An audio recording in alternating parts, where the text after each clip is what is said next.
মুহূর্তে আবহাওয়া দপ্তরের তরফ থেকে বড়সড় আপডেট ঘোষণা করে দেওয়া হয়েছে কোন কোন জেলাতে বজ্রবিদ্যুৎ সহ বৃষ্টি হবে, কোন কোন জেলাতে ঝোড়ো হাওয়া সর্বোচ্চ গতিবেগ 30 থেকে 40 কিলোমিটার বেগে হবে এবং কোথায় কোথায় দমকা হাওয়া 40 থেকে 50 কিলোমিটার বেগে হবে।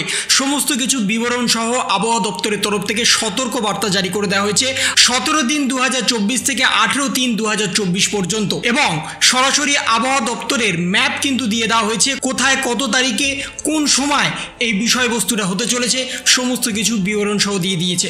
এবং বর্তমানে মার্চ মাসে যে গরম পড়ছে সকালে রাতের দিকে কিন্তু কোথাও কোথাও ঠান্ডা অনুভব হচ্ছে, আবার কোথাও কোথাও ঝোড়ো হাওয়া হচ্ছে, আবার কোথাও কোথাও বজ্রবিদ্যুৎ সহ বৃষ্টি হচ্ছে। কিন্তু আবহাওয়া দপ্তরের তরফ থেকে যে সতর্কবার্তা জারি করে দেওয়া হয়েছে সেখানে স্পষ্টত জানিয়ে দেওয়া হচ্ছে আবহাওয়া দপ্তরের প্রথম দিনের সতর্কবার্তা 17-3-2024 অর্থাৎ আজকে এবং 18-3-2024 সকাল 8টা 30 পর্যন্ত যার প্রভাব থাকবে বজ্রবিদ্যুৎ সহ বৃষ্টি, ঝোড়ো হাওয়া সর্বোচ্চ গতিবেগ 30 থেকে 40 কিলোমিটার, ঝোড়ো হাওয়া সর্বোচ্চ গতিবেগ 40 থেকে 50 কিলোমিটার প্রতি ঘন্টায়। এবং এখানে সরাসরি জানিয়ে দেওয়া হয়েছে কোন জেলাতে কোথায় কোথায় হতে চলেছে। প্রথমেই দেখিয়ে দিয়েছে কোথায় কোথায় বজ্রবিদ্যুৎ সহ বৃষ্টি হবে। মুর্শিদাবাদ, বীরভূম, পূর্ব বর্ধমান যেখানে বজ্রবিদ্যুৎ সহ বৃষ্টি হবে এবং 30 থেকে 40 কিলোমিটার বেগে ঝোড়ো হাওয়াও হবে। তার সঙ্গে নদিয়াতে বজ্রবিদ্যুৎ সহ বৃষ্টি হবে। তার সঙ্গে উত্তর 24 পরগনা, কলকাতা, দক্ষিণ 24 পরগনা, হাওড়া, পূর্ব মেদিনীপুর, পশ্চিম মেদিনীপুর, ঝাড়গ্রামে 40 থেকে 50 কিলোমিটার বেগে কিন্তু ঝড় হবে। আবার পশ্চিম মেদিনীপুরের 40 থেকে 50 কিলোমিটার বেগে কিন্তু ঝড় হবে। বাঁকুড়াতেও যেমন বজ্রবিদ্যুৎ সহ বৃষ্টি হবে ঠিক তেমনই 40 থেকে 50 কিলোমিটার বেগে দমকা হাওয়া হবে। পুরুলিয়াতেও ঝোড়ো হাওয়ার সাথে কিন্তু বজ্রবিদ্যুৎ সহ বৃষ্টি হবে। পশ্চিম বর্ধমানের কিছুটা অংশে কিন্তু সরাসরি বজ্রবিদ্যুৎ সহ বৃষ্টি হবে এবং 30 থেকে 40 কিলোমিটার বেগে হাওয়া বইবে।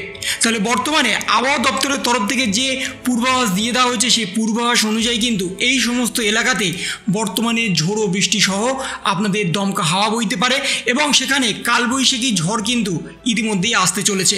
তাই বর্তমানে আপনাদের কিন্তু সতর্ক থাকতে হবে, সতর্কতা মেনেই কিন্তু আপনাদের এখন সমস্ত কিছু করতে হবে। এবং সেখানে আরও বলে দেওয়া হয়েছে পরবর্তী 24 ঘন্টা অর্থাৎ সোমবারের আবহাওয়া দপ্তরের পূর্বাভাসে বলা হয়েছে সবকটি জেলাতেই ঘন্টায় 40 থেকে 50 কিলোমিটার বেগে দমকা হাওয়া এবং বজ্রবিদ্যুৎ সহ হালকা থেকে মাঝারি বৃষ্টিপাত হবে। গাঙ্গেয় পশ্চিমবঙ্গের জেলাগুলিতে আগামী 4 দিনে তাপমাত্রা 2 থেকে 3 ডিগ্রি সেলসিয়াস হ্রাস পেতে পারে আবহাওয়া দপ্তরের পূর্বাভাস অনুযায়ী। রবিবার সকালে আবহাওয়া দপ্তরের তরফ থেকে জানানো হয়েছে আগামী 24 ঘন্টায় কলকাতার আকাশ আংশিক মেঘলা থাকার সম্ভাবনা ছিল। বিকেলে কিংবা সন্ধ্যার দিকে কোনো কোনো জায়গায় বজ্রবিদ্যুৎ সহ দমকা হাওয়া এবং হালকা বৃষ্টি হতে পারে। সর্বোচ্চ এবং সর্বনিম্ন তাপমাত্রা 32 এবং 23 ডিগ্রি সেলসিয়াস।